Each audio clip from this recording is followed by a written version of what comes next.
paix, où le plus petit aura son mot à dire. Ensemble dans un monde de paix, où le plus petit aura son mot à dire. Au plus profond de nous existe un monde peuplé de rêves nouveaux. Ensemble dans un monde de paix, où le plus petit aura son mot à dire. Nous allons parler des 21 codes de la chance.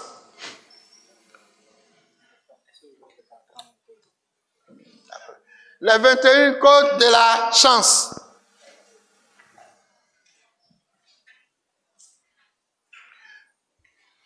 Loi numéro 1. Savoir ce que l'on veut.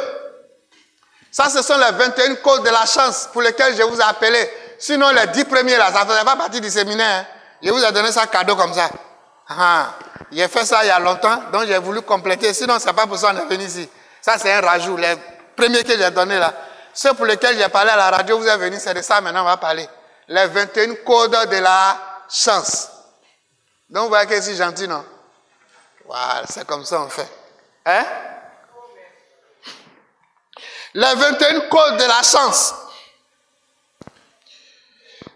Code numéro 1. Vous devez avoir des objectifs clairs et savoir ce que vous souhaitez dans la vie. Dans la vie, vous devez avoir des objectifs. Des objectifs clairs. Vous devez définir des objectifs. Moi, dans la vie, là, je vais travailler. Quel travail je vais faire? Je vais être commissaire.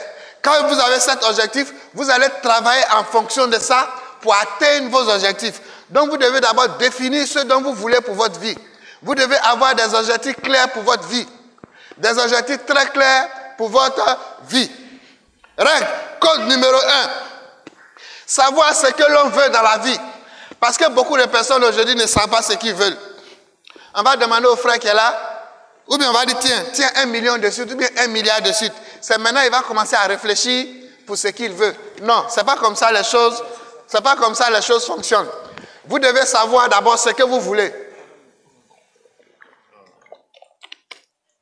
Vous devez d'abord savoir ce que vous voulez dans la vie. Vous devez avoir des objectifs clairs. Vous pouvez mettre ça sur papier. Moi, par exemple, j'ai écrit tout ce que je veux sur papier. Pourquoi sur papier? Aujourd'hui, nous ne sommes pas là pour ce séminaire du papier. Mais le papier écrit les choses sur papier, il y a un pouvoir dedans. Il y a un secret dedans. Donc, quand je veux quelque chose, j'écris ça sur papier et je dépose sur mon sanctuaire. Pour ceux qui viennent me voir souvent au bureau, j'ai dit, donnez votre nom. À la secrétaire, elle va m'envoyer. Quand elle m'envoie, il y a des signes que je fais dessus et puis je dépose quelque part. Sinon, tous ces milliers de personnes là, vous pensez que je fais comment? Non, il y a le pouvoir du papier. Donc, si vous avez des objectifs, vous prenez un papier d'érable.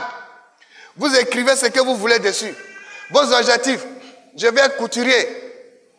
La couture que je vais faire là, quels sont ceux qui vont me donner l'argent pour que je puisse avoir? Ou bien quels sont ceux qui vont m'aider? Vous définissez tout ce qu'il faut clairement. Vous mettez ça sur papier. Soit vous déposez sur votre sanctuaire, si vous avez un sanctuaire, ou bien vous pouvez mettre ce cahier là quelque part où vous voulez. Mais définissez toujours clairement tout ce dont vous avez besoin dans votre vie. Avoir des objectifs clairs dans sa vie va attirer ces choses dont vous avez besoin. Quand vous savez où vous allez attirer à travers les travaux spirituels, à travers les rituels que vous faites. Mais avant de faire rituel, avant de faire prière, toi-même d'abord, il faut savoir ce que tu veux. Il faut savoir où tu vas. On ne fait pas prière dans le vide. Il y a des gens qui viennent. Prophète, tu as prié pour moi, vraiment.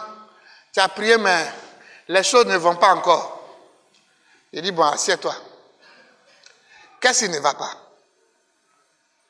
Il dit, mais de toute façon que je voulais que ça aille là, c'est pas comme ça. Il dit, il a compris. Qu'est-ce que toi tu voulais que ça aille et puis ça ne va pas? Tu fais quoi dans la vie? Il dit, non, je ne fais rien.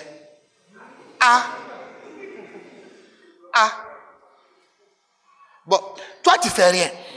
Et puis tu dis les choses ne vont pas. Donc, prière que tu es venu faire là, c'est pour que quoi aille. Tu veux faire quoi? Ils vont là gratter la tête. Non, j'ai eu mon diplôme en temps, ou bien j'ai eu doctorat, je cherche travail, je ne gagne pas. Bon, quand tu es venu faire tes travaux là, est-ce que tu allais déposer le dossier quelque part et puis ils ne t'ont pas pris? Il dit non, je n'ai pas encore fait passer, j'ai déjà déposé trop de dossiers, je suis fatigué. Bon, maintenant tu veux que quoi de cas aller? Quelqu'un lui a déjà déposé son dossier, lui n'a qu'à te laisser, toi tu n'as pas déposé le dossier parce que tu es venu prier, donc qu'à venir te prendre dans la maison. Non les gars, c'est pas comme ça que les choses se passent. Et c'est dans ce genre de rêves-là, nos parents chrétiens là sont dedans, et puis d'autres sont découragés de Dieu. C'est-à-dire toi-même là, tu ne sais même pas ce que tu veux. Parce qu'il y a des découragements dans ta vie, tu as tout arrêté, tu dis je ne vais plus à l'église, ou bien je ne vais plus à la mosquée, je ne crois plus en Dieu. Tu penses que si tu ne sais pas ce que tu veux, même si tu veux, il faut aller faire Bokono. Si tu ne sais pas ce que tu veux de ta vie là, tu vas faire Bokono, va faire quoi? Il faut d'abord savoir ce que tu veux. Qu'est-ce que tu as à la maison? C'est ce que tu as à la maison que l'énergie, l'onction de Dieu vient amplifier pour te donner. Donc, règle numéro 1, code numéro 1, vous devez d'abord savoir ce que vous voulez. La loi numéro 2, croire en sa chance. Vous devez croire que vous êtes porteur de chance. Vous devez croire, si vous sortez d'ici, vous devez croire à la chance que vous venez de recevoir ce matin. Avoir une attitude positive et confiante envers soi-même attire la réussite et la chance. Ça maintient, ça nettoie la chance. Voilà comment quand quelqu'un dit non, je suis allé faire bain de chance. Ce bain de chance-là, ou bien ce rituel de chance-là, comment tu dois nettoyer, comment tu dois toujours maintenir là. Ce sont ces lois-là que je suis en train de te donner. Donc en vivant comme ça, en fonctionnant comme ça, tu ne vas plus courir derrière quelqu'un.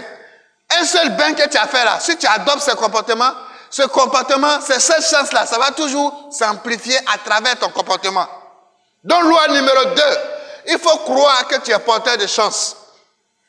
Ne dis-moi non, j'ai la malchance, j'ai fait bain ici, ça n'a pas marché, j'ai fait rituel ici, ça n'a pas marché, j'ai fait prière ici, ça n'a pas marché, mais toi-même là, tu ne crois pas en toi. Qui va croire en toi? Moi, si tu ne rends pas mon témoin, avant là, je disais, l'humilité faisait que, il y a certains propos, moi, je ne tenais pas en vain. Je dis non, mais si on ne parle pas de moi, moi-même, il a parlé de moi. Aïe. Si on ne parle pas de moi, moi-même, il a parlé de moi. Jésus a dit, il dit, moi, j'irai, je le guérirai. Si on voit que Harari ne parle pas de moi, pasteur, il sort, quand on parle de moi, il a honte, il se cache. Quand l'autre, on parle de moi, il se cache. Et je vois que personne ne parle de moi. Quand moi, j'arrive là, je dis, oui, c'est moi, prophète Adatara. Ça me fait 24 ans de ministère. Je ne mange pas viande, je ne mange pas poisson, je ne bois pas, je ne fume pas. J'ai laissé mes amis riches pour te choisir, pour que toi, le pauvre, là, tu sois mon ami. Pour que l'expérience que j'ai acquise là-bas, je puisse te donner. Oui, je prends dans l'invisible les choses pour guérir les gens. Moi-même, il a parlé de moi. Si tu ne crois pas en toi, tu ne parles pas de toi, qui va venir parler de toi? Il faut faire ta publicité. Il faut parler de toi. Si Jésus était resté seulement à Nazareth, là, qui allait le croire? Il allait de village en village, de ville en ville. Je vais à la radio, je parle de moi. Avant, là, je pensais que c'était de l'orgueil. Petit Moïse, ce n'est pas orgueil. Hein? Je vais parler de moi. Parce que c'est que toi, Moïse, là, les gens vont parler de moi quelque part. Tellement tu auras honte, tu n'as pas parlé de moi. Moi-même, je viens parler de moi. Aïe. Moi-même, je parlé de moi désormais. Si tu ne parles pas de toi, qui va croire en toi? Donc, je parle de moi. Donc, croyez en vous. Parlez de vous. Ce n'est pas de l'orgueil. C'est comme ça doit être. Jésus a dit, j'ai ici quitté chez le Père. Moi, j'ai vu là-bas. Toi, tu n'as pas vu. Il a parlé de ça. Il faut parler de ce que tu fais. Si tu es voleur, il faut dire, je suis voleur. Je suis grand voleur. Loi numéro 3.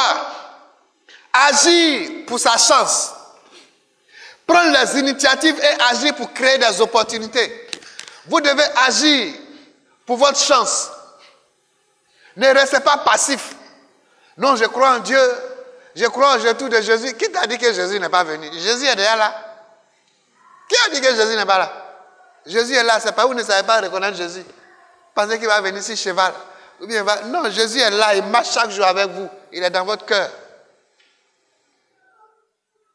Ouvrez votre cœur. Soyez actifs. Ne dites pas non, Dieu va faire, je vais jeûner, je vais prier, Dieu va faire. Tu vas faire quoi? Toi, tu jeûnes plus que moi. Ou bien tu as jeûné plus que moi. Moi, j'ai jeûné de 1999, 1999, 2000, 2001, à 6 mois dessus, 2 ans, 6 mois. C'est dans ça, là, lui, il m'a connu à l'église. Il devait aller en France. Puis il est venu dans notre église pour faire vision. C'est moi qui ai fait sa vision dans notre église pour la première fois. Il devait aller en France. Il a donné son argent à quelqu'un, 1 500 000. Donc, d'en faire, quand quelqu'un veut aller en France, de toute façon, il aime homme de Dieu. C'est comme ça, lui, il a aimé mon affaire. Parce que quand ils viennent à l'église, quand ils sont dans la cour de l'église, je ne mange pas. Je mets du riz de 1999 à 2001. Du riz, je ne mange pas, même son blanc. Du pain que vous appelez pain salé là, je ne mange pas. Je me nourrissais de miel, de fruits, et puis pain sucré. Il y a pain sucré des Ghanéens là, il n'y a pas ça ici. C'est petit comme ça. Une fois, il a demandé en ville ici, on dit 1 à 200. C'est mince comme ça, petit. Chez nous, encore, tu vois, c'est ce qu'il mangeait. Pain sucré, ce genre là. Elle est. C'est-à-dire, quand je ne gêne pas là, je mange du miel, des fruits, à un mie de pain. C'est tout ce que je mange. C'est-à-dire, quand il dit je ne gêne pas, c'est ce qu'il mange. Et dans les 2 ans, 6 mois là, c'est comme ça qu'il me nourrissait. La première fois, quand j'ai fini les 2 ans, 6 mois, et que j'ai mangé du riz, mais son blanc, je suis tombé évanoui le jour là, chez ma grand-sœur. Je suis tombé évanoui quand il m'a riz pour la première fois, après les 2 ans, 6 mois. Donc pendant ces 2 ans, 6 mois, c'est comme ça qu'il me nourrit. Je peux faire 40 jours de jeûne à eau, 40 jours de jeûne sec. Je peux faire des jeûnes intermittents, comme je suis en train de faire pendant 40 jours. J'ai fait ça de 1999 en 2001, plus 6 mois dessus. Mais l'argent n'est pas quitté au ciel pour tomber dans ma poche. Au contraire, même les 6 premiers mois à l'église, ils ont volé ma chaussure d'Ossa et Sebago. Ils ont volé pour mettre dessus. Et puis ici dans l'église là, c'est comme ça, eux je l'ai connu. Donc ils venaient voir, et ils ont bonheur. C'est un homme comme ça, donc il est devenu camarade avec moi. Ça c'est bonheur d'abord, il cherchait. D'ailleurs, il ne savait pas que c'est son terminus. Visa là aussi, il n'a pas reçu. Il n'a pas marché. Donc il est resté là. Aujourd'hui, il peut avoir autant de visas qu'il veut. Il dit qu'il ne va plus en Europe. Donc voilà comment. Et pendant que j'étais dans l'église, que les gens venaient, ce que je vais vous dire là, il ne faut pas que ça vous fasse mal, mais c'est la vie qui est comme ça. C'est-à-dire chaque fin du mois là, l'église ne me nourrit pas. Elle ne me donne rien. C'est eux là. Et puis un autre, il s'appelle Gogoa. Lui, il s'en va garer taxi. Quand on lui donne 100 francs, 200, 300, c'est eux les petits agents là. Le soir, ils payent fruits et puis ils m'envoient. Ils m'ont nourri comme ça. Pendant que l'église où je suis, les gens viennent. Chaque fin du mois, papa de l'église et moi, on compte quête là. 5 francs, l'église ne paye pas fruits pour me donner. Mais je suis dedans. C'est comme ça qu'il a servi Dieu. Donc vous qui voulez me servir, qui voulez me suivre, me ressembler, est-ce que vous pouvez faire ce sacrifice? Et mon père spirituel qui est mort, dont je vous ai parlé, il m'a tout montré. Et quand je commence, Dieu commence à m'utiliser puissamment. Les visions, lui ne fait plus vision. Quand les gens viennent maintenant, on dit son petit est là. Donc, il va faire les ordonnances, même si c'est 1 million, 2 millions, ils vont venir payer leurs produits. Il va aller se promener. Quand il vient, je compte tout l'argent des travaux là, et puis je mets dans sa main. Ça fait qu'il m'a tout appris dans les prophétiques. Il m'a montré tout. Il m'a tellement montré tout que, peut-être ce mot-là, il a dit pour la première fois. Il m'a tellement montré tout qu'il est dépassé. Mais, je suis toujours resté dans mon ombre. Souvent, quand les gens viennent, quand il est là, je m'efface, je quitte là. Je ne me reste même pas là. Pour ne pas qu'on dise non, c'est ton petit là, on veut. Parce que lui, il cherche femme, moi, je ne cherche pas femme. Lui, mange, moi, je ne mange pas. Qui ne veut pas que quelqu'un comme on ait qu'à prier pour lui? Vous connaissez Tizier Jean-Jacques? Jean-Jacques Tizier. Le plus grand gardien de l'équipe de Côte d'Ivoire, Jean-Jacques Tizier. Il jouait à sec contre Africa, à Derby. Et puis une semaine avant, son doigt est cassé. Et c'est Derby. À l'époque, en 2001, Derby à sec Africa. Tizier Jean-Jacques, son doigt est cassé. Et il habite à côté, c'est mon fils spirituel. C'est là que Dieu me pardonne, mais il a fait sorcellerie. Ce doigt-là, il allait jouer à ça. Africa a gagné à 5 il est devenu le meilleur gardien d'Afrique. Et c'est de là que Espérance de Tunis l'a pris pour signer son contrat. Notre camaraderie est finie, l'argent est rentré, non? Donc tout ça, c'est mon quotidien. Je suis habitué à ça. C'est pour te dire, je peux te prendre de la boue pour te mettre à la table des rois. Ça, c'est pas maintenant, ça a commencé. Je l'ai mis à la table du roi. C'était le premier joueur qui est façonné de la main. Le deuxième, c'était Yoro Bitra. Après Dao Lassina. Tout cela, c'est Adatara, si vous entendez les noms, depuis 2001. Donc, c'est pour vous dire, vous devez être dans l'action. Si on ne parle pas de vous là, vous-même parlez de vous. Il y a des choses aussi que je ne vais pas dire. Sinon, les gens, ils vont me vénérer. Si lui, il est resté pendant 23 ans, il a vu ce que vous n'avez pas vu.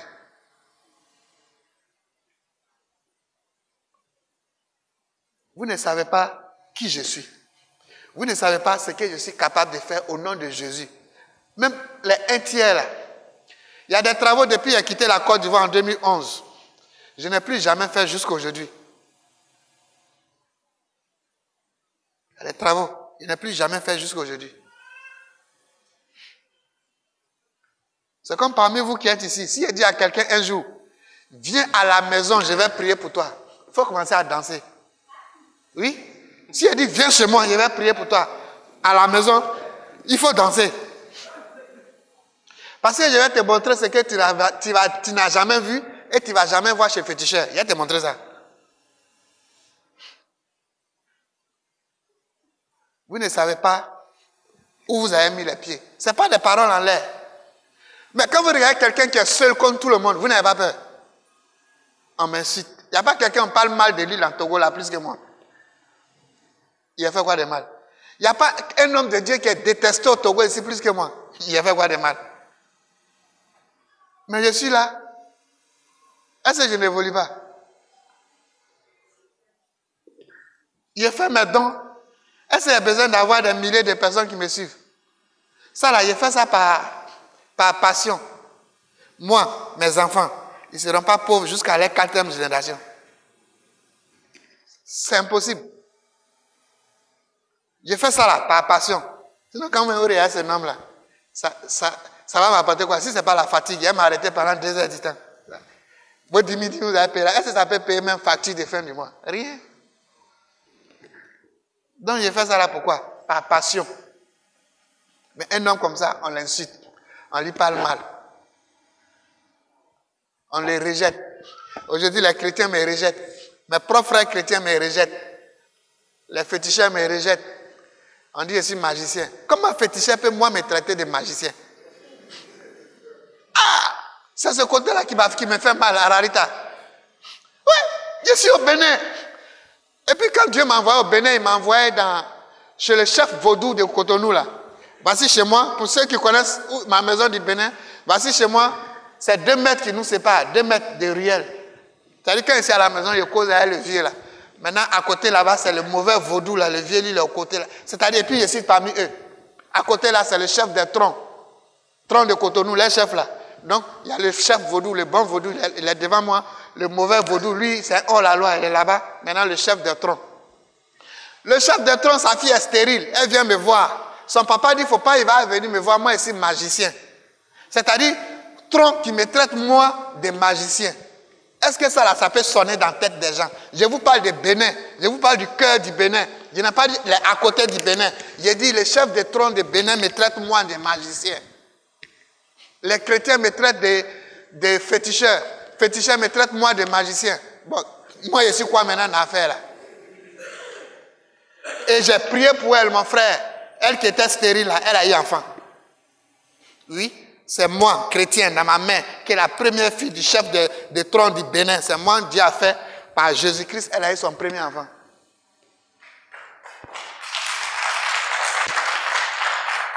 Mais ça, si je ne parle pas, qui va croire? Le chef des vaudous de Cotonou, quand il a fait des vaudous, c'est dans ma voiture, il monte. Sans ma voiture, il dit, il ne va pas faire fête là. S'il ne va pas là, il n'y a pas fête. C'est dans ma voiture, il monte pour partir. C'est moi, il est nourri pendant 3 ans, j'ai passé là-bas. Quand il a déménagé, il me suis caché à côté de lui pour déménager. Quand il a déménagé, 2 semaines après, il est mort. Oui. Je vous parle des prophètes Adatara et puis ma connexion avec le Bénin. C'est les Béninois qui sont là, non? Où ils sont? Il y a d'autres Béninois. Qui a quitté au Bénin? Voilà. Vous pensez qu'ils traversent frontière pour venir ici, là, quoi? Et ils ont vu ce que vous n'avez pas vu. Au Bénin, Dieu m'a montré aux Béninois par miracle. Mais Dieu m'a montré aux Togolais par la parole. Demandez-les. Là, au Lombé, qu'on appelle les Boni, là. Fraternité des Boni, là. Il a transformé sa bouteille d'eau en eau de mer. En direct de la télévision, de la radio. C'est ça qui a lancé Adatara au Bénin. Et Boni, Fraternité Boni, les patrons mondiaux, là. Les eau de mer qu'ils avaient en main, là. Pour ne même pas dire même qu'on a fait en direct télé, radio. Et puis il a prié dessus, c'est devenu l'eau de mer.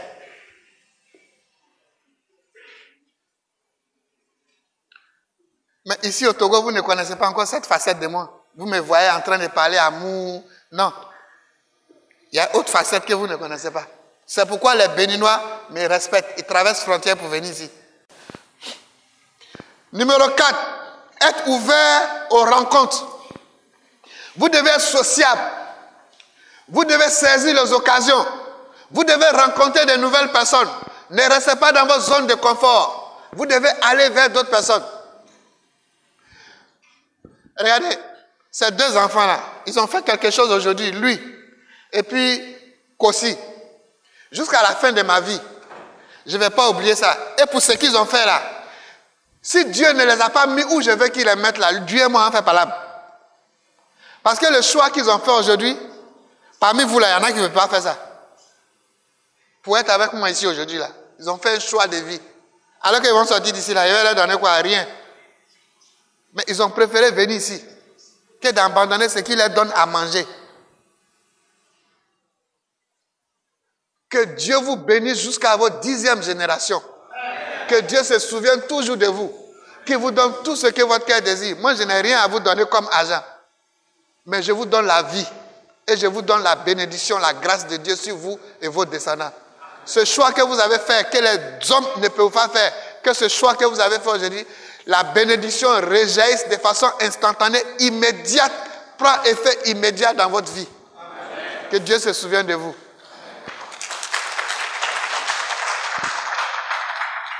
Vous devez être sociable. Vous devez rencontrer de nouvelles personnes. Loi numéro 5, préparez à la chance. Vous devez être prêt à saisir les opportunités. Les opportunités de la chance, vous devez être prêt à les saisir. Tous ceux qui vont passer dans votre vie ne passent pas de façon simple. Si Dieu envoie quelqu'un dans votre vie, c'est que c'est pour quelque chose. Profitez et puis profitez bien. Profitez et profitez bien. Ce n'est pas Dieu qui va descendre. Quand vous priez, c'est pourquoi je vous dis toujours, soyez ouverts, soyez inclusifs, ne soyez pas sectaires. Celui qui est sur le chemin religieux, celui qui est sur le chemin spirituel et qui est sectaire ne peut pas réussir dans la vie. Regardez les musulmans. Musulman, quand il cherche son argent, là, si tu veux faut être chrétien, il s'en fout. Hein. Lui, c'est son argent, il regarde. Mais quand chrétien commence à faire quelque chose qui est sectaire, quand il est musulman, tu viens même, tu l'énerves. Même son employé, mais il ne va pas vouloir prendre musulman, il va vouloir prendre chrétien. Maintenant, si c'est une secte chrétienne, là même, là, tu es mal barré. On ne cherche pas l'argent en étant sectaire au nom de Dieu. Tu ne vas jamais réussir. Regardez tous ceux qui mettent boutique. Jéhovah Jireh, boutique, Jésus t'aime. C'est mouche qui vient payer là-bas. Parce que le musulman extrémiste, musulman aussi a son extrémisme, hein. Musulman extrémiste, lui-même, quand il voit Jésus même là, il passe à côté. Il ne va pas venir payer. Enlève ton affaire de Dieu dans ton affaire de chercher l'argent. Cherche l'argent dans ton, cherche Dieu dans ton cœur. Quand on va chercher l'argent là, Daniel, il travaille avec le roi. Et le roi dit, mais ceux-là, c'est des magiciens. Hein. Toi, tu dis que tu es dans ton affaire de Dieu. Il dit, oui, mais ça fait quoi? Et Daniel était le meilleur. Et on l'a nommé chef des satrapes. C'est-à-dire, on l'a nommé chef des féticheurs. Toi, tu peux faire ça. Chrétien, toi, tu peux travailler avec Boko, non? Alors que c'est le chemin que ces gens-là nous montrent. Mais quand on dit, lui, il est Boko, on dit, hey, moi, si chrétien, moi, il ne marche pas avec lui. Qui t'a dit ça? Tu penses que si Daniel faisait ça, il allait être le chef du royaume? Quand on veut réussir là, on met ça là de côté. Pratique ta religion dans ton cœur. Daniel priait dans sa chambre 3 fois par jour. Quand il vient dans son lieu de travail, là, c'est le roi, il regarde. Mais toi, quand tu viens, comme tu es chrétien, tu veux travailler seulement avec les chrétiens. Daniel n'a pas travaillé seulement avec les juifs. Il n'a pas travaillé seulement avec ceux qui étaient religieux. Il a travaillé avec les boconos, les féticheurs du roi. Il a travaillé avec eux. Et puis il était le chef. C'est là on voit qui son Dieu est fort. Mais toi, quand on dit va travailler ici, non. Est-ce qu'il est chrétien? Tu es sélectif? Non. Est-ce que lui croit en Jésus? Mon frère, tu as devenu pauvre. L'argent se trouve dans la main des païens. Que Dieu t'envoie un païen que tu as bien sucé. Et puis faire avancer l'œuvre de Dieu. Tous ceux qui m'ont payé les 4x4 dans ma vie, ce sont les païens, chrétiens méchants. Ma première 4x4 que j'ai eue, c'est un païen qui a payé pour moi. Ma deuxième 4x4 que j'ai eue, c'est un païen qui a payé pour moi. La troisième voiture, la petite voiture, petite voiture que ma vie était venue ici avant, petite voiture cacaba, petit comme ça là, c'est un chrétien qui a payé. Alors, ta petite voiture que vous m'avez vue ici, pas que je suis rentré ici, je suis rentré à 4 voitures, dont le Togo ne me doit rien. C'est moi qui ai donné au Togo. Je suis venu à un cortège de 4 voitures ici. J'ai tout vendu pour faire don, parce que ça ne me sert à rien de venir avec toutes ces voitures. Donc, parmi les 4 voitures, la plus petite, minuscule, petite, pévi voiture là, voiture pévi là. C'est chrétien, m'a donné. Chrétien méchant. C'est pévi voiture, il me donne. Pévi. C'est comme ça on dit non, pévi, petit. Pévi. Pévi voiture. Chrétien méchant. Hein? Que Dieu vous bénisse. Que Dieu vous bénisse, vous allez me payer les 4x4. Alors, donc profitez des occasions, profitez des chances. Loi numéro 5, préparez la chance. Préparez la chance. Être prêt à saisir les opportunités en développant vos compétences. Instruisez-vous, c'est ce que je vous disais tout à l'heure. Vous devez vous instruire. C'est vrai, moi par exemple, Dieu m'a appelé, choisi en 1999. Quand je suis tombé dans ce maquis-là, bon, je vais ouvrir une petite brèche, hein, même si je ne vais pas compter mon histoire dans son entièreté. Pour que vous sachiez comment je suis devenu prophète. Je ne vais pas trop rentrer dans certains détails. Vous savez, je vous ai dit, je suis le seul garçon de ma famille. Je suis 4 femmes. Ma grand-sœur, notre aînée, elle a quitté la maison pour partir en ville, à la capitale, à cause de sorcellerie. C'est-à-dire, je ne l'ai plus revue jusqu'à ce que, en 1999, on dit non, ta grand-sœur est malade, il faut venir. Comment un garçon va rester près des femmes malades? Est-ce que vous voyez à quel niveau la méchanceté familiale est arrivée? Comme s'il n'y a pas de femme dans cette famille-là. Est-ce que vous comprenez un peu? Ma grande-sœur qui pouvait avoir l'âge de moi, ma maman, qui pouvait me mettre au monde, c'est elle qui est malade. Et puis on dit, toi garçon, viens rester près d'elle. C'est-à-dire, quelqu'un qui ne peut même plus, c'est son os. Elle était grosse comme la maman là. Mais quand je suis allé la voir, il n'a pas reconnu. C'est os seulement qui est resté sur elle. Et puis c'est moi, garçon, on dit d'aller rester près d'elle, à la capitale où elle était. Et c'est comme ça que je suis parti rester près de ma grande-sœur. Et quand ça n'allait plus, les médecins ont vu que ça n'allait plus, on nous dit, rentrez en famille. C'est comme ça qu'on quitte maintenant la capitale qui est Abidjan pour aller comme par exemple à Akara, où se trouve nos cours familiales. On arrive dans la cour familiale. La maison de mon papa, c'est là-bas on nous loge. Et tous les parents de la famille là, que Dieu les pardonne. Quand ils préparent là, ils viennent déposer 6 escaliers là. Ils ne rentrent pas dedans. C'est-à-dire quand moi je vais chez mes amis, tant qu'ils ne viennent pas là, manger là, c'est 6 dalles là. 6 escaliers là. C'est pourquoi ils n'ont pas rencontré mon histoire. Et puis je prends, je rentre. Et j'essaie de lui donner à manger. Et puis elle me regarde. Ça ne va jamais quitter dans ma tête. Elle dit, mon petit frère, si tu prends quelque chose de quelqu'un, il faut toujours remettre à sa place. Elle dit, mais pourquoi chaque fois quand elle vient te donner à manger, tu me dis ça? Elle dit, on n'est plus là. Il dit, si tu prends quelque chose qui ne t'appartient pas, quand tu finis là, remets à sa place. Elle dit, il faut manger. Donc à chaque fois que je viens lui donner à manger, elle me dit, si tu prends quelque chose de quelqu'un, remets à sa place. Il dit, il a compris. Et je lui donne à manger. On a passé 1 semaine dans ça. C'est moi qui les suis. Il fait tout. Un soir, je suis resté chez mes amis. J'ai un peu duré là-bas. Je suis revenu à 18h. Je me rappelle ce jour. Je rentre. Je trouve ma grand-sœur bave. Ça fait la deuxième fois que je vois. La première fois que j'ai vu, c'était à Sabine, où je vous ai raconté. Mais la deuxième fois, et puis j'ai vu, ça sort. Mais cette fois-ci, c'était du sang. C'est comme ça, je sors, j'appelle le frère de mon papa. Il dit, mais Hélène, il y a le crachat qui sort, mais il y a du sang. Et c'est la première fois. Maintenant, il va rentrer. Et puis il me dit, non, il faut sortir. Là, elle était morte. Et c'est la nuit de ça. Je suis parti dans Maki. Et puis l'esprit est tombé sur moi. Je suis devenu prophète. Alors comment je suis devenu prophète? Et quand l'esprit est tombé sur moi cette nuit, ils ont appelé le petit frère de mon papa, son premier fils là. Lui, c'est un prophète. C'est lui qui est chef de famille, le plus lettré. On dit non, il est tombé ici, hein, puisqu'on est à côté de l'hôpital. Il dit non, envoyez-le à l'église. Donc voilà comment on m'a envoyé à l'église. Quand j'ai pris connaissance 2 jours après, j'ai commencé à donner les révélations. Voilà comment je suis devenu prophète. Ma vie a changé comme ça. Et on m'a dit de faire 21 jours de jeûne. C'est-à-dire, le corps de ma grand-sœur était à la morgue. Quand je faisais 21 jours de jeûne, dont je vous parle là, son corps était dans la morgue. Moi qui n'ai jamais jeûné. Pourquoi j'ai fait le jeûne là? Parce que j'avais un problème de pied. Je suis tombé dans le puits. Mon pied là, les gens disaient sciatique. En tout cas, quand je me lève matin, c'est la douleur. Il faut que je fasse 1 heure avant de marcher. Je vous dis toutes ces choses aujourd'hui pour que vous sachiez où vous mettez les pieds. Pour que vous sachiez que là où nous sommes arrivés, on n'a pas ri pour être là. C'est dans l'humiliation, le rejet, la frustration. Et c'est ma vie, je vous compte comme ça. Il n'y a pas de fétiche. Parce que ma grand-sœur m'a dit, si tu prends quelque chose de quelqu'un, il faut mettre toujours à ma place. On ne sera pas là.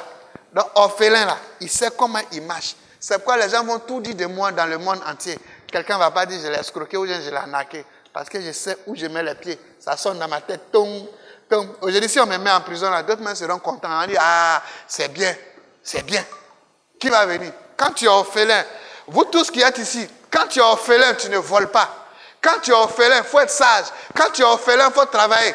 Un orphelin qui vole, qui ne connaît pas sa place d'orphelin, il va mal finir dans la vie. C'est-à-dire lui-même, il n'a pas pitié de lui. Et c'est comme ça que je suis devenu prophète. Voilà mon histoire d'affaire d'Ada Tara est devenu prophète. C'est-à-dire la souffrance, l'humiliation que j'ai reçue là. C'est comme ça que Dieu m'a payé. Et quand j'ai fini les 21 jours, ils ont enterré ma grand-sœur. J'ai quitté cette maison-là. Jusqu'à aujourd'hui. Mais malgré ça, il a donné 10 millions pour faire ça.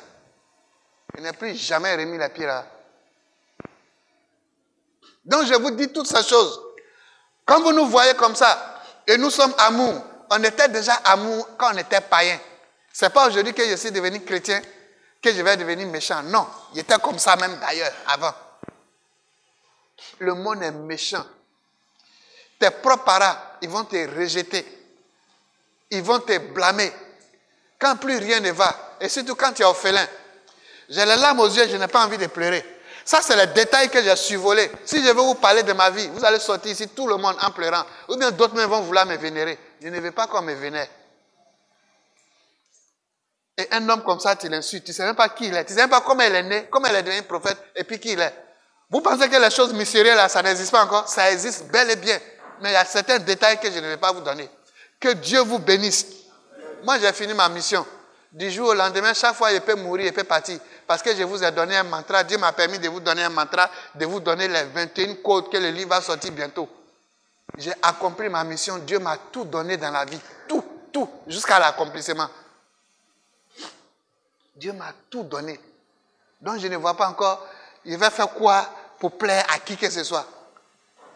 Les mantras là, Dieu donne ça aux saints. Dieu a donné un mantra au prophète Mahomet. Il dit comment on va prier. Il dit faites la zakat, la salat. Mais voilà, faites al-Fatiha. Ça, c'est les mantras. Dieu a dit à Bouddha, il dit comment il faut prier. Dieu dit pratiquer l'amour, pratiquer la dévotion. Voici le mantra. Dieu a dit à Krishna, pratique l'amour. Dis au peuple de l'Inde, voilà comment il doit prier. Hare Krishna, Hare Krishna. Dieu a dit à Jésus, il faut pratiquer l'amour. Il faut leur dire, voilà comment vous allez prier notre Père. Aujourd'hui, Dieu te dit, pratique les 21 préceptes et fais le mantra Mbagoum. Il me reste quoi à montrer comme preuve dans le monde. Dieu m'a déjà tout donné. Si tu veux, il faut croire à ça. Si tu veux, il faut faire. Si tu veux, il ne faut pas faire. Mais demain, tu auras tes yeux pour pleurer. Les morts sont toujours bons. Ça, n'oubliez jamais. Les morts sont toujours bons. Que Dieu vous bénisse.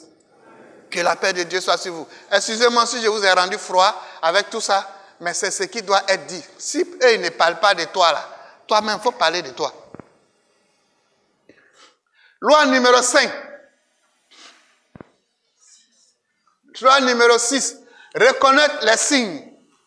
Être attentif aux signes, synchronicité qui peuvent guider la chance. Donc vous devez faire très attention, vous devez être méticuleux, vous devez regarder les choses, vous devez faire très attention. En un mot, ces 21 lois vous mettent dans l'action. Ça vous rend actif et non passif. Ça vous rend actif et non passif. Loi numéro 7. Se faire confiance, avoir la confiance en soi, c'est la capacité d'éveiller tous les rituels, tous les enseignements que vous avez. Si vous n'avez pas confiance en vous, aucune personne ne va venir vous donner la confiance. Mais mon frère, c'est cette confiance-là que les mauvais religieux la tuent en vous, pour mettre la peur en vous. C'est cette confiance-là qui est le socle, qui est la base de votre vie, qui est votre essence-là, qu'on enlève en vous, mon fils. En vous mettant en vous la peur. Parce que la peur fait partie des 7 démons intérieurs. Le doute, la peur.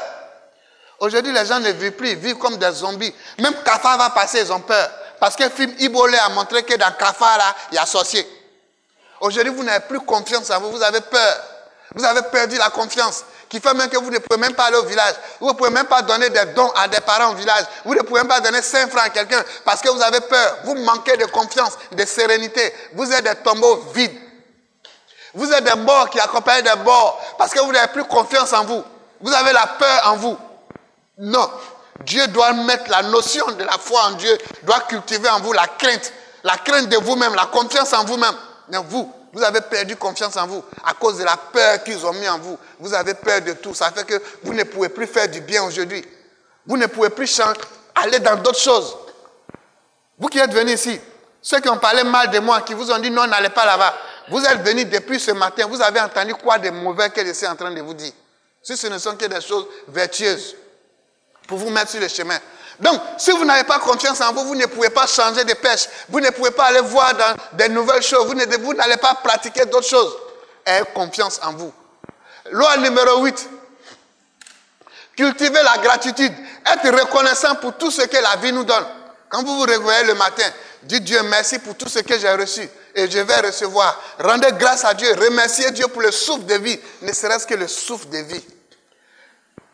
Est-ce que tu sais que l'air que tu respires en paye? Tu sais pas ça, non? Ah.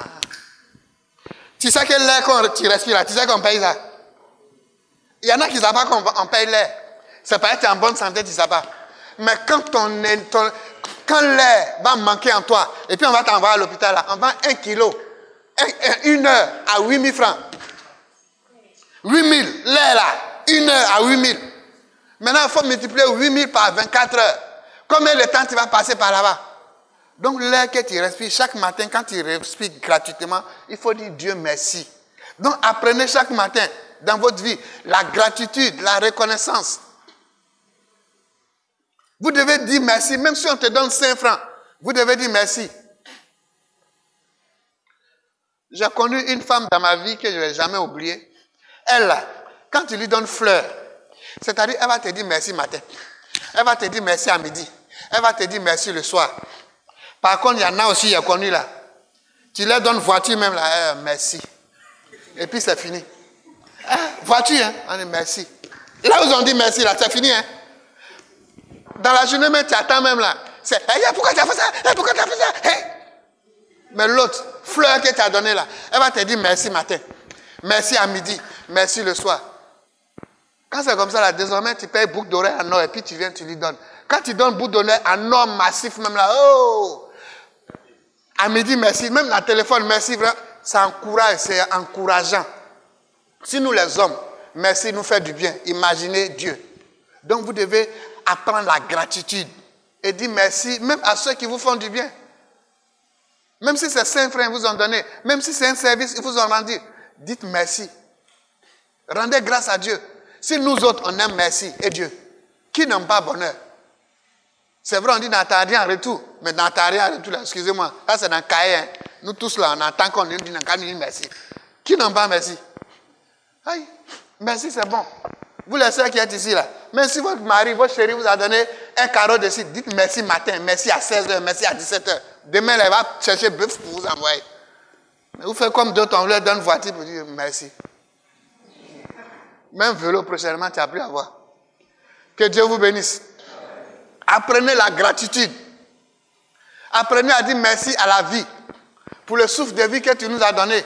Pour tout ce que tu as reçu. Pour tout ce que nous avons reçu. Et nous allons recevoir. Vous devez être actif avec les lois. Loi numéro 9, être optimiste. Adopter une attitude positive, optimiste face à tous les obstacles de la vie. Il y a des gens, quand ils entreprennent quelque chose, que ça ne marche pas, ils se découragent. Ou bien quand ils viennent ici au séminaire, quand on commence à leur parler des bonnes parties, d'autres même ils sont là, il n'a qu'à finir vite, il va faire un rituel là, à quitter ici en partie. Oui, il a fait un rituel tout à l'heure, mais c'est la partie la plus bonne, la plus intéressante que je vous donne. Vous comprenez? Que je suis en train de vous donner. C'est bien beau de faire un rituel, mais l'enseignement là, quand un rituel vient s'asseoir dessus, ça ne sera pas éphémère. Donc, vous devez croire en vous. Devant les obstacles de la vie, vous ne devez pas fléchir. Vous ne devez pas vous décourager. Moi, je vous ai donné mes exemples de toutes les séances d'évangélisation en Côte d'Ivoire. J'ai eu à faire, puis il a plu. Si je m'étais découragé, est-ce que j'allais être là où j'étais aujourd'hui? Mes propres frères chrétiens m'ont rejeté. Si je voulais les écouter, puis non, je vais changer d'église, je vais changer de religion, est-ce que je vais être là aujourd'hui? Non. Les obstacles nous rendent forts. Les obstacles nous enseignent. Parce que c'est ça la vie. Dieu ne va pas descendre pour dire qu'il faut prendre bic. Mais Dieu va te former à travers la vie. Donc tout ce qui vous arrive en bien, rendez grâce à Dieu, tirez les leçons et puis évoluez. Loi numéro 10, prendre des risques calculés, savoir prendre des risques mesurés en fonction des opportunités. Tout ce que vous devez faire dans la vie, faites-le avec beaucoup de réserves. Moi, si je t'ai envoyé là, il faut te dire qu'il y a envoyé une deuxième personne pour la même affaire là.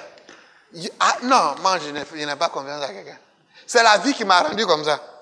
Avant, j'avais confiance de façon aveugle. Quand tout ce que j'ai fait, je mets ma tête dedans.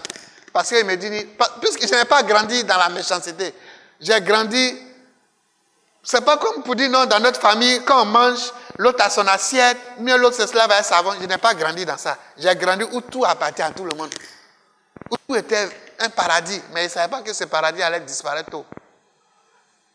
Donc je pensais que le monde était comme ça. Donc je fais confiance aveuglément. Mais maintenant, je fais toujours plan A, plan B. Si je t'ai envoyé là, il faut dire même chose pour lequel je t'ai envoyé là. J'ai déjà envoyé l'autre personne. Donc si tu m'as menti que l'autre a dit la vérité, est-ce que demain je t'ai envoyé encore? Qui a gâté son affaire? Donc tout ce que vous devez faire, les risques, calculer les risques, mesurer les risques. Et faire tout de façon intelligente. N'oubliez jamais, ayez toujours un plan B. Ayez toujours un plan B. Parce que l'homme est changeant. Tout ce que vous allez faire, toujours plan B. Si vous avez un plan B dans votre vie, vous n'allez jamais rien regretter. Ah, l'autre va dire, non, si je prends femme, plan B. Oui, il faut faire plan B. Si plan A ne connaît, tu vas chez plan B. Loi numéro 11. Apprendre des échecs. Tirer les leçons des échecs et utiliser les expériences pour évoluer. Vous devez toujours apprendre de vos échecs. Je vous ai dit, Dieu ne va pas descendre pour vous façonner. Si aujourd'hui je tiens certains propos, ce sont les épreuves de la vie qui me permettent de tenir certains propos et vous dire ce qui est. Les épreuves de la vie m'ont montré le chemin pour vous montrer aujourd'hui le chemin. Moi, j'ai déjà traversé l'eau à la nage. Je suis bien placé pour vous parler de la température de l'eau. C'est pourquoi les épreuves, les difficultés de la vie, vous devez tirer toujours des leçons. Quand Dieu devait bénir Job, Dieu a tout pris dans la main de Job. Mais de vous à moi, pendant que Job était en train de souffrir, la maladie qui est venue tuer ses animaux là, le vent qui est venu tuer sa femme et ses enfants, Job a dit non, c'est un sorcier qui est venu tuer ses enfants. Non, c'est Dieu lui-même qui a envoyé tout ça. C'est Dieu qui a dit à Satan, il faut partir faire. Moi, pour moi, Satan est le meilleur élève de Dieu jusqu'à aujourd'hui. Donc, cette histoire de Satan est mauvais là. Montrez-moi où c'est écrit que Satan est mauvais. Si Dieu continue d'utiliser Satan jusqu'à aujourd'hui, la religion est venue vous donner un ennemi imaginaire. Pour pouvoir vous abrutir, vous assujettir, vous dominer, vous coloniser, vous maintenir dans la peur à cause des dîmes et des offrandes. Sinon, Satan, Dieu continue de l'utiliser toujours. Il appelle Satan chou. Satan bébé va attaquer Jacob, mais pas assez à son souffle de vie.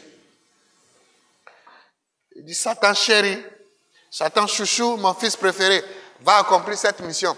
Dans le monde céleste, dans le monde de Dieu, tout ce qui est travail mauvais, c'est Satan qui s'en occupe. Tout ce qui est travail bon, c'est les anges de lumière qui s'en occupent. Et la personne qui donne l'ordre s'appelle Dieu. Mais au jour d'aujourd'hui, on vous a créé, même Jésus même est venu, quand il devait chasser l'esprit de folie, il n'a pas dit Satan, il était détruit, il m'a fait. La Bible nous dit, et Jésus chassa avec un esprit de douceur, parce qu'il sait que Satan, c'est le bon élément de Dieu. Il n'a pas qu'à de le traumatiser. S'il a traumatisé, Dieu va le frapper. La Bible nous dit, Jésus chassa l'esprit de folie avec un esprit de douceur. Et on précise bien, douceur. Douceur, ils ont mis là, ça ne vous interpelle pas. C'est pour vous dire, lorsque vous traversez des difficultés et que quelqu'un dans votre vie vous fait du mal, ne voyez pas cette personne qui est en train de vous faire du mal, mais dites-vous, est-ce que ce n'est pas Dieu qui a envoyé Satan dans sa vie pour m'éprouver comme il a éprouvé Job? Je dois le détester lui, ou bien je dois détester Satan qui l'a possédé, ou bien je dois détester lui qui a envoyé Satan pour le posséder. Entre les trois, qui vous allez combattre? Lui qui vous a trahi? Satan qui l'a possédé, ou bien Dieu qui a envoyé Satan pour que votre ami vous trahisse. Entre les trois là, qui va être votre ennemi? Hein? C'est Dieu. Maintenant, pourquoi lui, vous ne parlez pas à lui? Parce qu'il vous a trahi. Il n'est qu'un simple outil. C'est pourquoi vous devez pardonner. Vous devez lui accorder votre pardon. S'il fait ça une fois, deux fois, trois fois, troisième fois, là, c'est que ce n'est plus Satan. Hein. C'est lui-même maintenant. Là maintenant, vous coupez maintenant avec lui. Quand il fait ça, la même chose trois fois, ça ce n'est plus épreuve. Hein. Ça devient lui-même maintenant, lui-même. Là, vous-même, vous coupez maintenant avec lui. C'est comme ça. C'est comme ça on fait. Parce que les épreuves de Dieu ne se reproduisent pas deux, trois fois. Non. Il fait ça une fois. Quand il tire des leçons avec la même personne, tu pardonnes et continues. Mais si la même personne, vous faites ça une fois, deux fois, trois fois, ça ce n'est plus l'épreuve de Dieu. C'est lui-même qui a choisi son libre arbitre pour vous faire du mal. Quand c'est comme ça, vous coupez avec lui. Vous n'êtes pas obligé de marcher avec celui qui vous a fait du mal plusieurs fois. Mais vous prenez vos distances. Donc, règle numéro 11. Tirez la leçon de vos échecs pour pouvoir mieux rebondir. Règle numéro 12. Se remettre en question. Remettre en conscience ses croyances et ses comportements pour évoluer. Ah, c'est ce côté-là les gens ne veulent pas entendre.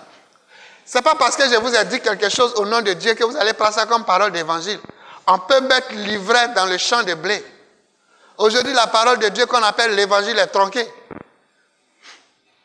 Ce n'est pas parce que je suis chrétien que je vais montrer mon village à la main gauche. Il y a des rajouts qu'on a fait dans la Bible, tels que l'évangile de l'offrande couvre une multitude de péchés. Heureux ceux qui, les pauvres, ils auront accès au royaume de Dieu. Ça, c'est des rajouts. Donc, si l'homme a pu faire des rajouts dans la parole de Dieu, il a dilué. C'est pourquoi les gens n'aiment pas l'Ancien Testament. L'Ancien Testament n'est pas dilué. La Torah n'est pas diluée. C'est pourquoi on vous empêche de lire la Torah. Parce que rien n'a été changé là-bas.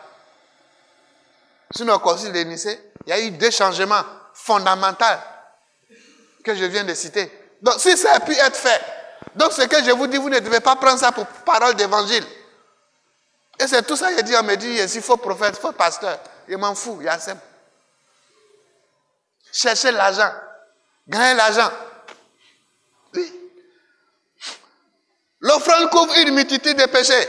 Mon fils, tu connais la loi de 1 péché, 1 kilo d'or. Qui connaît la loi de 1 péché, 1 kilo d'or? Ah, vous voyez, non? 1 péché, 1 kilo d'or.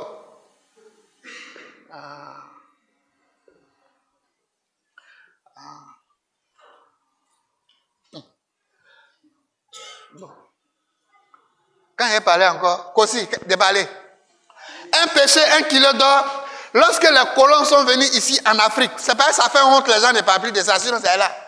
Ils sont venus, quand ils ont changé au concile de Nicée, l'offrande couvre une multitude de péchés, ils se sont rués en Afrique ici pour prendre l'or des Africains. On te dit, toi l'Africain, tu as péché, en fonction de tes péchés, tu envoies 1 kilo d'or. Et c'est tout ça qu'ils ont pris pour avoir au Vatican. Mais c'est honteux, c'est pourquoi les gens cachent un péché, 1 kilo d'or. Les gens ne veulent pas parler de ça. À cause de l'offrande couvre une multitude de péchés. Heureux, les pauvres, ils auront accès au royaume des cieux. Ça a été tronqué et ils sont venus avec ça ici pour faire... Non. Je suis un sachant. Je ne suis pas dans les croix en Jésus, tu seras sauvé, insulté là. Moi, je ne suis pas dans ça là. Je vous parle de la vie des nations. Je vous parle pour que vous soyez des noirs des nations, des noirs intellectuellement mûrs, que l'église ou bien la religion ne va pas abrutir. Je suis chrétien, je ne suis pas bête. La preuve, vous-même qui êtes l'intellectuel, vous ne connaissez même pas l'histoire d'un péché, 1 kilo d'or. Vous ne connaissez pas. Et c'est ce qui a enrichi le Vatican. C'est ce qui a enrichi les colons, les blancs. Et ces 2 versets-là, ça les a bien enrichis. Ça a bien marché. Donc, tout ce que je vous dis, vous n'êtes pas obligé de croire, comme le dit ici la loi numéro 12. Vous devez sonder les choses de façon tangible. Moi, je suis arrivé à ma conclusion pour dire votre affaire des anges avec les ailes là. C'est parce que j'ai vu, j'ai regardé, j'ai dit c'est des bêtises. Et puis j'ai dit ça. Est-ce que moi j'accepte les conneries et disent là? Moi, je n'accepte pas. Et puis quand je parle avec élégance, je parle avec... Parce que c'est ce qui doit être. Et c'est ce qui est. Je ne crois pas bêtement à ce qu'on me dit.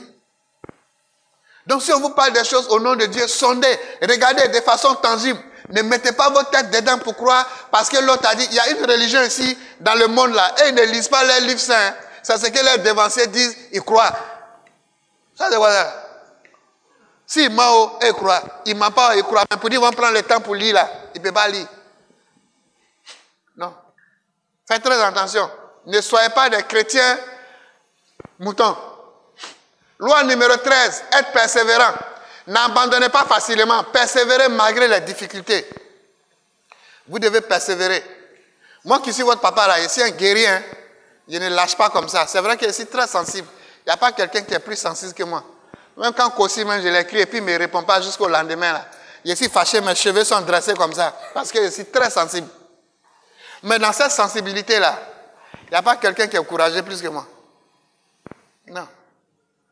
Donc vous devez persévérer dans la vie. Rien ne s'obtient gratuitement. J'ai fait des affaires. Quand j'ai voulu faire affaire de 2019 en 2021, j'ai perdu 35 millions. 35 millions. Parce que j'ai voulu faire des affaires avec des amis, des connaissances. Tout ce que j'ai investi dedans là, j'ai perdu 35 millions. Je n'ai même pas dit j'ai reçu 5 francs, rien. C'était la première fois que je me suis fâché. Et j'ai dit à mon père, parce que quand mon premier père spirituel est mort, le deuxième qui était dans notre église, jusqu'à aujourd'hui, c'est lui qui est mon père spirituel. Je lui ai dit que comment il s'appelle? François, là, je vais le mettre en prison.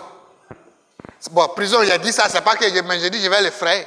Toi, tu viens me voir au Togo ici, c'est même pas qu'il a indiqué chez moi, mon ami de la Côte d'Ivoire, tu viens, je quitte au bureau, je viens assis dans mon salon. Je dit, mais qui t'a montré ici? Il dit, non, il a demandé. Toi, tu quittes en Côte d'Ivoire, tu demandes jusqu'à tu viens chez moi à la maison. Ça, on peut croire à ça. Si ce n'est pas Julien, bien c'est Guillaume, bien. Bon, Guillaume ne le connaît pas. Entre Julien et puis Stéphane. C'est que c'est entre les deux là. Mais tu viens, tu dis, on va faire entreprise de lait, et tu te comptes comme ça. Tu es venu le matin, tu me dis, tu veux faire entreprise de lait en Côte d'Ivoire. Je dis, c'est combien? Tu dis 1 200 000. Si on fait, on va avoir l'argent. Je compte comme ça le soir, 1 200 000, il te donne. Le matin, toi-même, il te donne 100 000. Tu retournes en Côte d'Ivoire. Et puis l'argent là, tu prends, tu t'en vas faire autre chose avec. Entreprise de lait, je n'ai rien vu. Et c'est contre lui était fâché. Mon papa a dit jamais, dans ta vie, il ne faut jamais envoyer quelqu'un à la police à cause de l'argent, à cause de le nom que tu portes, prophète. Je dis non, papa, il voulait les frères. Il dit, mais si tu voulais les frères, il ne faut plus jamais prononcer ça. C'est bon d'avoir les bons pères spirituels. Hein? Il vous évite de faire les bêtises sous l'effet de la colère. Et puis, il a laissé tomber. C'est lui, la dernière fois, il a traqué jusqu'à... Il lui a donné 500 000, 3 mois après. Il a envoyé 500 000. Il a dit, pardon, laisse ça devant moi. Je ne sais même pas ce qu'il a fait à 500 000. Là. Il a laissé ça dans sa main. Donc, c'est pour vous dire, vous ne devez pas abandonner. Ce n'est pas parce qu'il a perdu les 35 millions qu'il a dit non, je vais abandonner. Mais les épreuves Il y a certains investissements que j'ai eu à faire dedans, mais qui ont abouti à ce que je rentre dans d'autres domaines. Ces d'autres domaines aujourd'hui me permettent d'être à l'aise jusqu'à la fin de ma vie. Mais si j'étais découragé, est-ce que j'allais connaître ces autres domaines-là? Non. C'est pourquoi j'ai perdu 35 millions. Mais j'ai gagné, et je vais gagner multiplié par 1 million de ça. Donc, en 2024, 2025, 2026, si quelqu'un dit qu'il a fait sec ici, il y a le maudit. Parce que pendant que j'ai préparé 2024, 2025, 2026 là, tu te moquais de moi, tu ne me donnais rien. Oui, parce que ces 4 années là, on va se sentir en Afrique ici. On va se montrer qui a l'argent. Je vous dis ça maintenant. Donc, on va dire, mais je viens dans ce séminaire, il n'y a pas beaucoup d'hommes. Tout ce luxe là, il enlève ça. Mon frère, il travaille. Quand il quitte ici, là, il m'a investi. Là, il quitte. Quand il est bien à voir ça là maintenant, puis il va vous montrer aussi. Pour le moment là, moi c'est laissez-moi hier m'aventurer là-bas. Laissez-moi nager. Donc demain si vous me voyez, le petit là, la 4x4, Kossi à 4x4, Folie à 4x4, et tous ils viennent à 4x4, et puis quand on vient garer ici comme ça là, qui va pas venir prier à nous? Mais les gars, soyez sélectifs, hein. Ceux qui nous ont pas suivis là, faut pas ils vont nous suivre en ce moment là. Hein. Tu viens là, tu as payé. Parce qu'on a souffert. Et tu te moquais de nous. Que Dieu vous bénisse. Donc c'est pour vous dire, n'abandonnez jamais. N'abandonnez jamais. Femme même qui a venu dire je t'aime là. Il dit, cette année-là, tu étais où? C'est maintenant que tu as vu ma beauté. Je dis pas dedans. Il m'a cherché femme blanche. Que Dieu vous bénisse. Ne vous découragez jamais. N'abandonnez jamais. J'ai perdu 35 millions. Mais j'ai retrouvé multiplié par ça 1000 fois. Donc ne vous découragez jamais. Persévérez. Apprenez de vos erreurs. Et vivez caché. Vivez dans l'humilité. Mais moi, je vais vivre d'abord, Doukzaka d'abord, avant de revenir vivre dans l'humilité après. Et on doit vous montrer qu'on a réussi, non? Je vais vous montrer le chemin, ne vous inquiétez pas. Mais laissez-moi nager d'abord. Hein? Quand il est fini là, puis il dit suivez-moi maintenant. Là-bas, il n'y a pas pacte, il n'y a pas affaire, il faut signer pacte. Non, non, non. C'est pour apprendre seulement. Et ce n'est pas moi seul, il y a quelques-uns ici qui sont à moi. Hein. Et aussi, là, 2024, 2026, là, tu ne pourras pas les reconnaître. Hein. Et là, c'est mes cobayes, ils sont toujours à moi. Ça en fait entraînement. C'est pour vous dire, dans la vie, rien ne se fait dans la paresse. Dieu va fermer une porte, il va ouvrir une autre porte. Ne vous découragez jamais. Loi numéro 14. Être flexible, s'adapter aux changements et aux nouvelles situations. Vous devez savoir vous adapter. Ne soyez pas trop dur. Moi, j'étais comme vous avant. Mais je suis en train de prier un peu pour que Dieu me délivre de ça un peu. Je prends un exemple. Dans mes propos, vous allez savoir. Je ne fais pas cadeau à la femme. Je suis très dur envers les femmes. Pour ceux qui me suivent, je ne joue pas avec la femme. Quand je vois femme même déjà là, je vois Satan derrière. Donc ça fait que je suis très dur. La femme, c'est le pouvoir. Je vous dis ça toujours. La femme que vous voyez là, c'est le pouvoir. Soit être en voie dans les hauteurs au paradis, la réussite, soit être en voie en enfer, la destruction, les malheurs, les échecs. Mais la femme elle-même ne sait pas qu'elle est le pouvoir. Je ne dis pas ça pour donner la place de l'homme à la femme, mais c'est ce qui est. La femme est le pouvoir. Mais la femme elle-même ne connaît pas sa place. C'est pourquoi je ne suis pas tendre envers la femme qui ne connaît pas son état de pouvoir qu'elle a. Ces gens de femmes-là, je ne joue pas avec elles. Je vais les mettre sur le chemin jusqu'à ce qu'elles-mêmes, elles sachent qu'elles sont le pouvoir. Pour qu'elles puissent bénéficier de leur pouvoir et faire profiter de ça de la personne. Moi, si ta femme vient prier dans mon église, il faut dire que tu es la meilleure femme du monde, que ta vie est gagnée. Parce que ce n'est pas les conneries enfantillages amènent à sa tête. On va lui montrer le chemin. Donc c'est pourquoi je suis très dur envers les femmes. Quand on parle de qui est fragile entre l'homme et la femme, c'est l'homme qui est fragile. La femme n'est pas fragile. Je répète, c'est l'homme qui est fragile, l'homme est émotionnel. La femme Quand femme, elle veut gâter, là, elle n'a pas de sentiments. Elle te détruit. Donc faites très attention à la femme. C'est pourquoi les prêtres ne se marient pas. Pour ne pas gâter la mission de Dieu. Est-ce que Jésus est venu là, vous avez une fois parler à affaires des femmes? Non, dites-moi. Jésus qui est notre modèle là, vous l'avez une fois vu parler d'affaires des femmes. Si ce n'est pas la seule fois, on a posé question sur le mariage. À part ça là, vous le voyez dedans. Quelqu'un m'a dit, quand on meurt, nous tous allons devenir des anges. C'est-à-dire, il n'y a pas de femme, il n'y a pas de garçon. Alors qu'on dit tout ce qui est lié sur la terre est lié au ciel. Mais si femme et garçon, ce n'est pas lié dans le ciel. Quelque chose comme ça, là, tu vas perdre ton temps là-bas, pourquoi? Donc quand je suis dur envers les femmes, ce n'est pas être dur en tant que méchant, mais dur pour montrer le chemin. Parce que dans l'affaire des femmes là, toi garçon, si tu n'étais pas fait, tu vas aller en enfer. C'est-à-dire en enfer, c'est-à-dire tu vas tout perdre. Si tu n'as pas choisi une bonne femme, tu vas tout perdre. La plupart des clochards, vous voyez dans les pays développés là, c'est à cause des femmes. Elvis Presley, il est mort, c'est à cause des femmes. Mike Brown, il est mort, c'est à cause des femmes. La femme est le pouvoir. Si tu ne sais pas faire, c'est pourquoi celui qui sait canaliser son énergie sexuelle, il atteint l'état de la félicité. Maintenant, toi, pose-toi la question. Comment canaliser mon énergie sexuelle? Est-ce que je peux canaliser mon énergie sexuelle? Si tu ne sais pas canaliser ton énergie sexuelle, tu seras sous le joug de la femme. Et si tu es tombé sur une mauvaise femme, elle va t'envoyer en enfer. Si tu es tombé sur une bonne femme, que tu ne sais pas canaliser ton énergie sexuelle, elle va t'envoyer dans les félicités. Parce que la femme est faite pour faire évoluer l'homme. Je reprends. La femme est faite pour faire évoluer l'homme. Ça, c'est la mission de la femme sur la terre. Donc, quelqu'un qui est fait pour aider, pour t'aider à évoluer, entre elle et puis toi, qui est fort? Qui est puissant? Je répète encore, la femme est le pouvoir. Ne jouez pas avec la femme. Ne jouez pas avec la vie sentimentale. Ne jouez pas avec l'énergie sexuelle. Sinon, vous allez partir en enfer.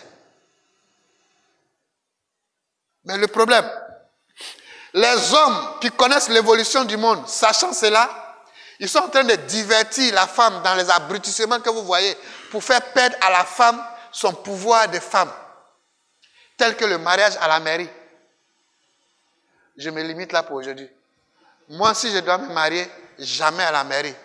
Ou bien si on va à la mairie, bien séparés. Si elle m'aime, c'est là on va voir. Sinon, le vrai mariage se limite à la dot. Pourquoi les pasteurs ne vont pas bénir la dot qui est biblique et puis ces mariages à la mairie, ils vont bénir?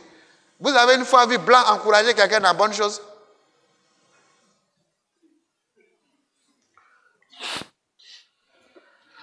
Je ne suis pas venu faire un séminaire sur la sexualité. Une autre fois, je vais bien développer ce côté-là. Vous allez comprendre. Il faut envoyer une femme qui dit « Elle vous aime à la mairie ». Elle n'a qu'à travailler. Elle n'a qu'à dire « Si elle vous aime là, elle n'a qu'à travailler. Elle n'a qu'à avoir ses biens. » Et puis vous partez à la mairie. Mais si elle ne travaille pas, elle ne fait rien. Si vous partez à la mairie là, ne faites pas bien commun. Même vous allez partir chercher quoi même à la mairie même. Restez dans l'affaire des dots là. C'est dot que Dieu a demandé, non? C'est dot qui est plus dangereux que la mairie. Si quelqu'un t'a doté, et puis il te trahit dedans là, il est maudit. Ceux qui connaissent ça là, ils ne font pas dot, ils vont à la mairie. Parce que la mairie là, il n'y a rien là-bas, c'est pour les hommes du monde. C'est dot que Dieu a demandé, c'est dot là qui est mariage. Donc faites très attention. La femme a le pouvoir. Blanc qui cache les bonnes choses à l'Africain là. Pourquoi Blanc vous chauffe pour faire mariage à la mairie? Blanc il faut envoyer quelque chose de bon pour les noirs. Faites rien. Ne jouez pas avec votre vie. Oui mon fils. Blanc il faut envoyer quelque chose de bon. Ah, d'accord. Vous êtes découragé. Ne vous découragez pas. Hein? Loi numéro 15. Écouter son intuition. Faire confiance à son intuition et suivre ton instinct. Alors, pour que vous ayez de belles intuitions, c'est pourquoi vous devez pratiquer la spiritualité. La spiritualité et les 10 règles d'or que je vous ai données en intro, ça va développer en vous votre instinct, votre capacité de réflexion, votre instinct entre l'intérieur de vous. Donc, la spiritualité vous permet d'avoir ce qu'on appelle l'instinct de confiance, vous permet d'avoir de belles idées. Donc, loi numéro 15, vous devez écouter votre intuition. C'est pourquoi ceux qui font l'initiation christique, on vous parle des chakras qui vous permettent d'éveiller votre intuition. Vous savez, quand ton intuition est développée, Tu peux dire à quelqu'un certaines choses, il va penser que tu es en train de faire vision, alors que c'est ton intuition. Donc l'intuition est encore plus puissante même que voir des choses en vision. Demandez à Dieu d'éveiller en vous votre intuition. Parce que c'est l'intuition qui va vous guider véritablement. Parce qu'il y a des gens qui ne voient pas, mais ils ont l'intuition. Parmi vous ici, il y a des gens, quand ils regardent quelqu'un comme ça, là, ils veulent lui dire des choses, mais ils ont peur. Mais s'il dit, est-ce que s'il dit c'est faux? Non, il ne va pas dire c'est faux. Si tu es spirituellement éveillé, toute idée qui vient dans ta tête pour quelqu'un, il faut dire, il va te dire c'est vrai. Mais beaucoup ont peur. Donc écoutez votre intuition, faire confiance à votre intuition et suivre son instinct. Loi numéro 16, c'est fixer des objectifs motivants. Avoir des objectifs qui vous inspirent et qui vous motivent. Loi numéro 17, visualiser le succès. Ça, on rentre maintenant dans le canevas des choses de l'esprit. Je vous ai dit le mot quoi? Le mot imagination est plus puissant que le mot rêve. Sur le chemin spirituel, on parle d'imagination, on parle de visualisation. C'est ça qui est le pouvoir. Donc, tout ce que vous visualisez, vous transmettez à votre esprit, l'énergie va suivre cette pensée et elle va devenir votre réalité.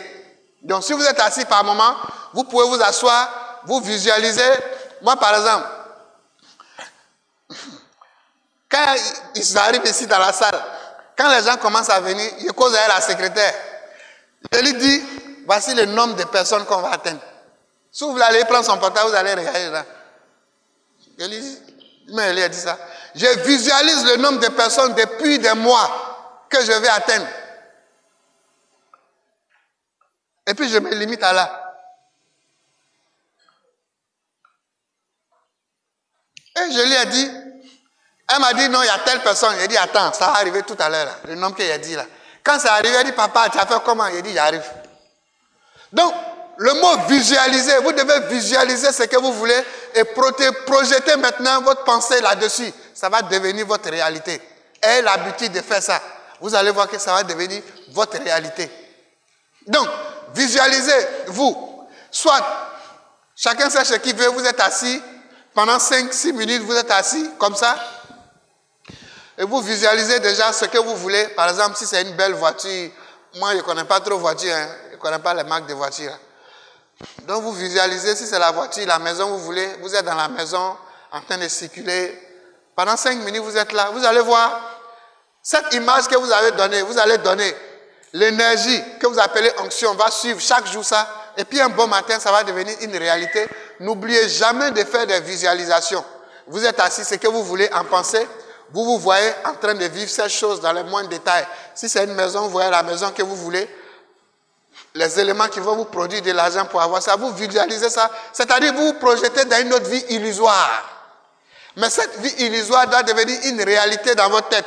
Et quand vous allez prier, l'énergie va suivre votre pensée et ça va devenir une réalité. Le mot imagination est plus puissant que le mot rêve. N'oubliez jamais ça. La visualisation, elle est très importante. Loi numéro 18, cultiver des pensées positives. Se concentrer sur les choses positives et éviter les pensées négatives. Vous savez, les pensées sont comme la vague d'eau. La vague de mer attire tout le monde. Mais à vous d'enlever le côté négatif. Quand vous êtes là, que les pensées négatives viennent dans votre tête, je vous ai donné le secret. Vous dites, je prends le feu et puis vous brûlez, vous mettez dessus. Ce n'est pas un simple geste que vous êtes en train de faire, mais c'est le pouvoir de Dieu qui est en train d'agir là-dedans. Hein? C'est ce qu'on appelle la visualisation, l'imagination créatrice. Loi numéro 19, s'entourer des personnes positives, fréquenter des personnes positives et inspirantes. Ça, c'est très important si vous voulez réussir. Qui vous accompagne, qui vous entoure, qui vous fréquente. Si vous êtes avec des gens, quand vous donnez une idée, oh, ça là, c'est pas bon, est-ce qu'on peut ne marcher jamais avec des gens qui vont vous emmener en bas? Jamais, ne faites pas cette erreur. Moi, j'ai eu à le faire dans le passé.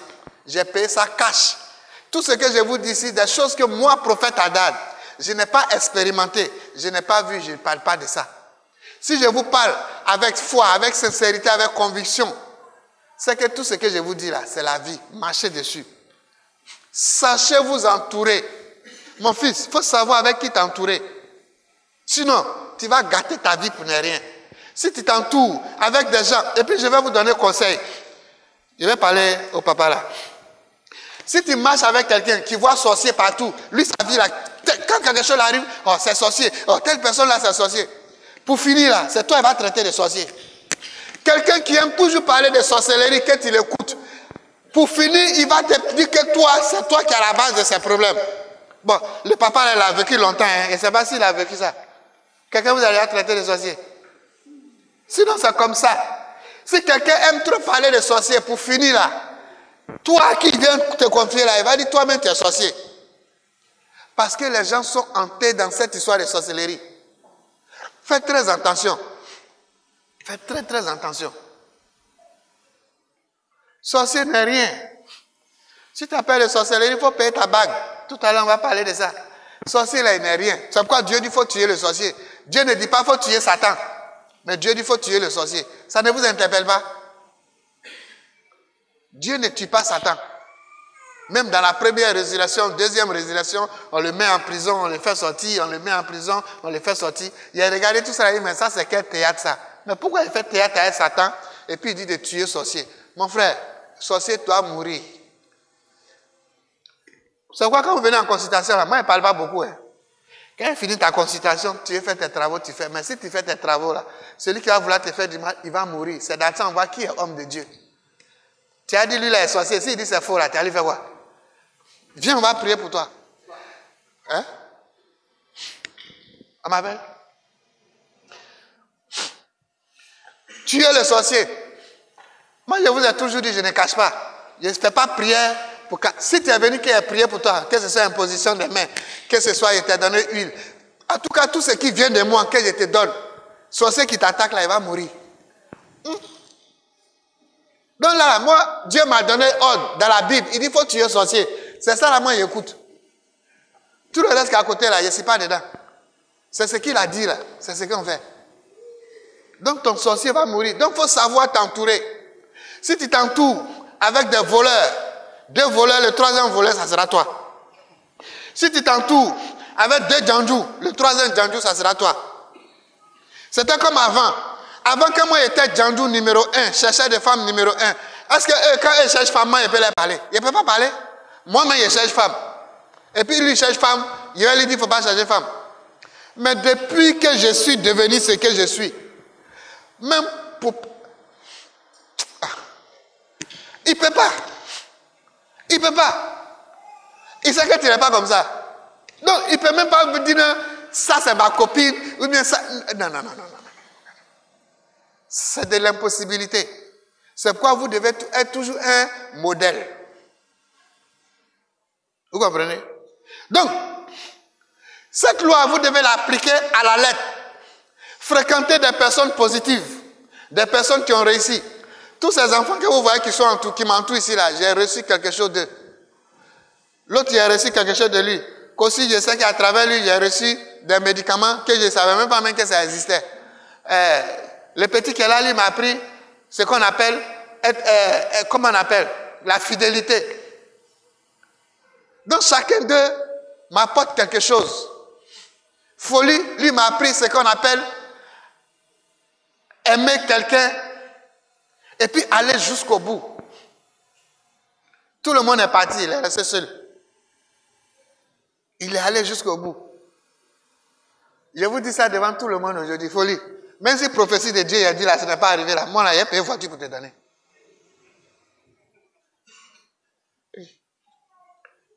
Même si pour Dieu là n'est pas arrivé là, mais pour moi là, ça va venir. Par ta fidélité, il doit payer ça. Il doit symboliser ça par quelque chose. Et puis, quand tu es allé au village, on dit, la folie est arrivée. Hein? Il est fidèle jusqu'au bout. C'est la marque de la fidélité. Donc, chacun de ces enfants autour de moi, ils m'ont appris quelque chose. Et je peux évoluer avec eux. Ararita, lui, m'a appris l'humilité. Quelqu'un, quand il sort, son cortège même est plus que pour son père spirituel. Mais quand il vient, il s'assoit comme s'il n'y a rien. Quand il dit, il faut aller là-bas, il s'en va là. Quand il dit, il faut aller ici, il s'en va ici. Ça, c'est l'humilité personnalisée. Donc, chacun de ceux qui m'entourent m'ont appris quelque chose. On ne finit pas d'apprendre. Donc, sachez qui vous entoure. Sachez qui vous entoure. Loi numéro 20, être reconnaissant envers les autres. Ça, c'est ce qui nous tue aujourd'hui. La reconnaissance, apprécier les actions des autres. Je vous ai parlé tout à l'heure de mon ex. Quand tu lui donnes une fleur, elle va te dire merci matin, midi, soir. Pendant que d'autres, tu les achètes jusqu'à 2 voitures. Voitures là, 2. 2 voitures. Mais on te dit merci matin, le soir c'est la guerre.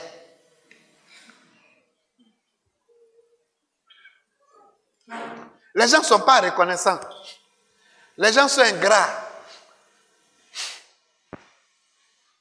Vous devez être reconnaissant, même si quelqu'un vous a donné un seul comprimé. Même si vous avez dormi chez quelqu'un pendant une nuit. Vous devez être reconnaissant à la personne toute une vie. Toute une vie, vous devez être reconnaissant à la personne. La reconnaissance, c'est le pouvoir qui attire les qualités de Dieu dans votre vie. La reconnaissance. Dieu n'est pas dans l'ingratitude. Il y a des gens ici qui me font du bien, je ne peux pas leur donner l'argent.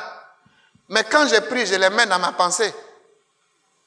Parce que lorsque vous êtes dans la pensée d'un homme de Dieu, que l'énergie suit sa pensée, c'est-à-dire vous êtes toujours béni. C'est pourquoi Élie disait à Géasi, mon esprit était avec toi quand il prenait l'argent avec le général. Oui, il y a l'esprit de l'homme de Dieu. C'est pourquoi elle a l'habitude de faire cadeau à un homme de Dieu. Pour le marquer, pour que votre nom soit dans sa pensée. Et quand vous êtes dans sa pensée, quand il fait ses méditations, que votre esprit, votre nom vient dans sa pensée, automatiquement vous bénéficiez de ça. C'est pourquoi on dit de donner. Apprendre à donner. Pour marquer votre trace dans le livre de vie. Donc la reconnaissance, vous devez être reconnaissant. Même si vous avez passé une nuit chez quelqu'un, vous devez être reconnaissant toute la vie. Ne soyez pas ingrat. L'ingratitude, l'ingrat finit mal.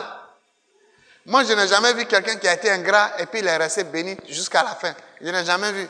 Il y a tellement vu les gens qui sont passés devant moi. Il y a vu des murs comme des non-murs. Mais tous ceux qui ont été ingrats, leur bénédiction n'a été que des choses éphémères. Il y a un ami spirituel que je ne vais pas dire son nom. Vous le connaissez bien. Mais aujourd'hui, je vous parle, il marche à pied. Alors qu'on a commencé nous deux ensemble. Mais aujourd'hui, il marche à pied. Alors qu'il est très fort. Très, très fort. Ne soyez pas ingrat, c'est ce que je vais vous dire. Ne soyez pas ingrat. Soyez reconnaissant dans la vie.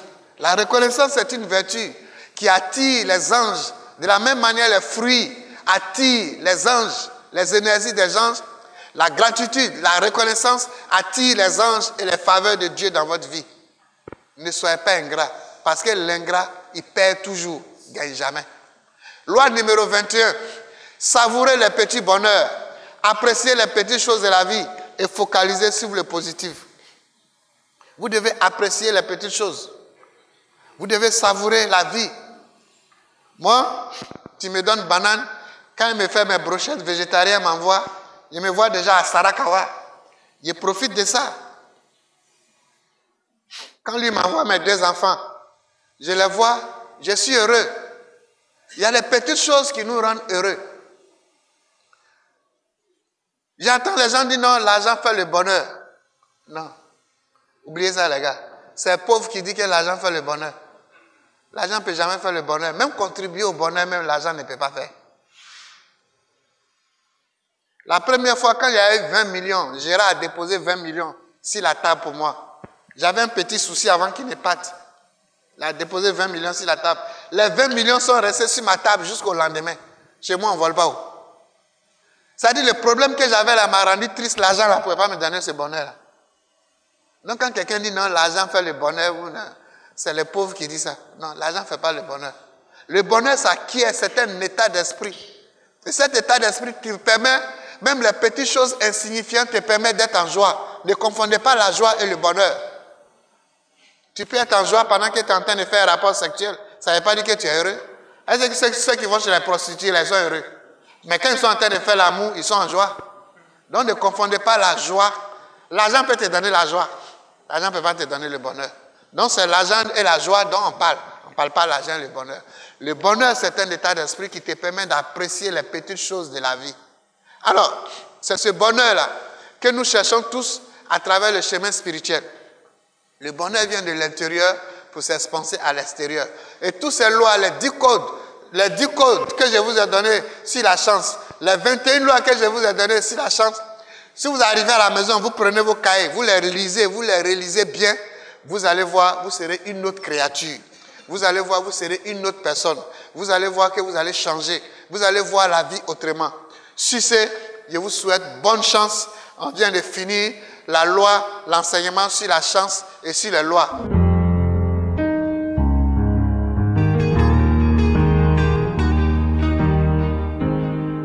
Ensemble dans un monde de paix,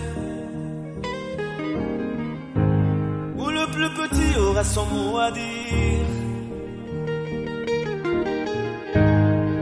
Ensemble dans un monde de paix, où le plus petit aura son mot à dire. Au plus profond de nous existe un monde peuplé de rêves nouveaux.